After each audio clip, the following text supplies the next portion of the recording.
So you just got the nail fungus solution kit, so this is how you make it. And thank you so much for your order. It means the world to me. So it comes with the dropper bottle, tea tree oil, oregano oil, and fractionated coconut oil. You're gonna get the oregano oil first, and you're gonna add 6 to 8 drops. I'm just gonna do 6 right now. And then you get the tea tree oil, do 8 drops. I'm gonna fill the dropper bottle up to the top with the fractionated coconut oil.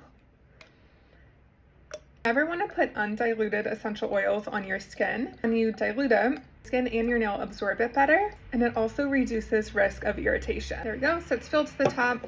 Put the dropper bottle on, shake it up. I'm going to apply about half a dropper bottle size amount to your nail every day, like your fingernail or toenail.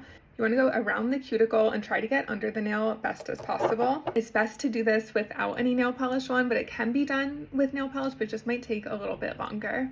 I hope you find this helpful. I shared the safety tips and frequently asked questions down below, so you can check those out, or you can comment your own question too. And again, thank you so much for your order and for being here. I appreciate you.